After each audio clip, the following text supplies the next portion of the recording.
Hello everyone, welcome back to Newton Gate Academy where we make your dreams come true. This is Pooja. So on today's topic, we will cover one of the biggest armed revolt that ever happened in Indian and also in world history.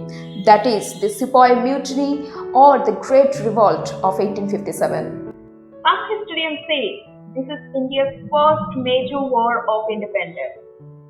Never before in the history of colonized India under British had people rebelled to such a large scale, which took the British 2 years to suppress those Indian rebellions. So what caused it happening such a great revolt? By the first half of the 19th century, the East India Company had brought the major portions of India under its control. But still it had two purposes. First, to sustain its conquest, and second, to exploit in the trade. Now fulfill this aim, there was no limit of company's betrayal and avarice. The East India Company's rule from 1757 to 1857 had generated a lot of discontent among the different sections of the Indian people against the British. The year 1857 witnessed armed revolts in parts of central and northern India, as a result of which effective British rule nearly collapsed in those regions until the spring of 1858. The revolt of 1857 was a major upheaval against the British rule in which the disgruntled princes, the disconnected sepoys and the disillusioned elements participated. The revolt started as a mutiny of sepoys of East India Company's army on 10th May 1857 in the cantonment of the town of Meerut. Thereafter, it spreaded to Upper Gangetic Plain and Central India in form of mutinies of the sepoy and the civilian rebellions. Major conflict zones were confined to Uttar Pradesh, Northern Madhya Pradesh and the Delhi region. Now what actually caused this revolt to happen in such a great scale? Well, we have four causes. The first one is the political cause. Now the first cause we have under the political causes is wars and conquest. So the East India Company created a lot of discontent among the dispossessed ruling families and their successors by her conquest. Lord Dalhousie annexed the Punjab and added humiliation to the ruling family. Next comes to the subsidiary alliance. So the subsidiary alliance of Lord Wellesley played a major role in British expansion in India. As a result, number of Indian rulers under British protection surrendered the control of their foreign affairs to the British. The practical application of doctrine of lapse of Lord Dalhousie produced unprecedented discontent in the directly affected states. By applying the doctrine of lapse, Dalhousie annexed the principalities of Satara, Jaipur, Sambhalpur, Bhagat, Udaipur, Jhansi and Nagpur. In 1856, Lord Dalhousie annexed the kingdom of Oudh.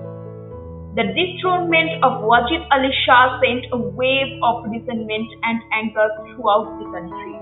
Also the other political causes like humiliating and rash policy towards the successor of the Mughals, especially Bahadur Shah Zafar, or suppression of pension of several rulers belonging from native land.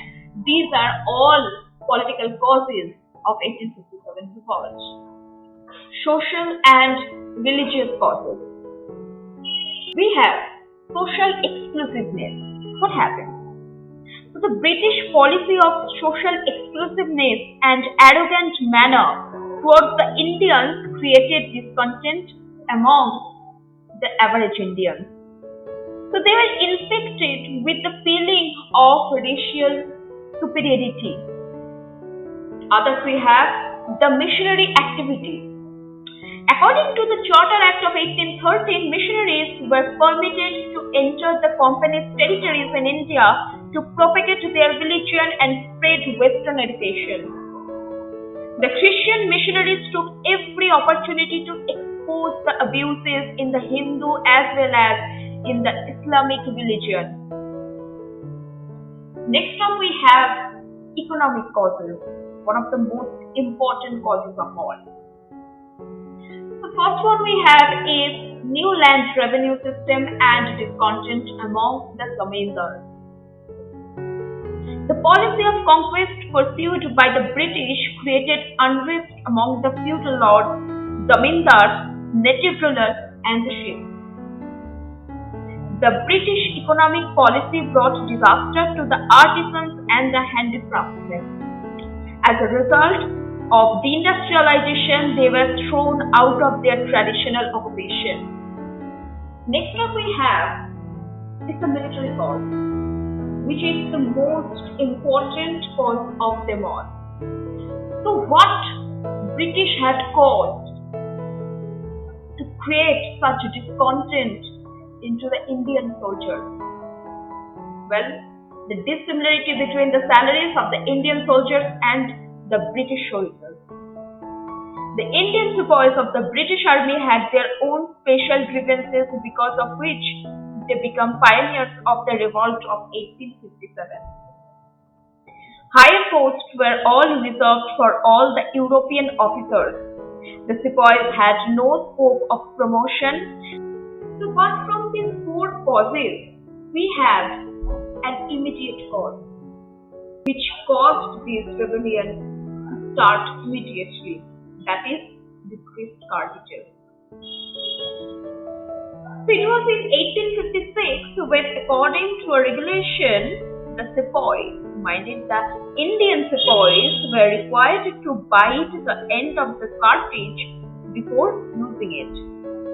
There was a rumor that the cartridges to be used with the new Enfield rifles were greased with the fat of cows and pigs. Now, one of them was sacred to the Hindus, while the other was forbidden to the Muslims. The grist cartridges became the immediate cause of the 1857, and it also was the immediate military cause of that war. So now we know about the four causes and one immediate cause of 1857 revolt. So what are the changes they brought in the administration of British government as the consequences of the revolt? The first one we have is the power to govern India was transferred from the East India Company to the British Crown. The second one, the Board of Directors and the Board of Control of India were abolished, and the office of the Secretary of State of India was created. He was to look after the formulation of British policies in India. His salary and allowances were to be paid out of the Indian revenues. The Governor General of India now came to be known as the Viceroy of India. Appointments to the civil services were to be made by open competition under rules made by Secretary of State. What are the other possible questions that come in the exam? So by 1857, the conditions were ripe for a mass uprising in the form of the Great Revolt of 1857. In this context, explain the following. First one, any three economic causes for the revolt of 1857. The second, any three military causes, and any three political causes. Briefly explain the immediate cause of 1857 Great Revolt. So that's all for today. I will come with another interesting video. Till then, like, share, subscribe to our YouTube channel, and thank you.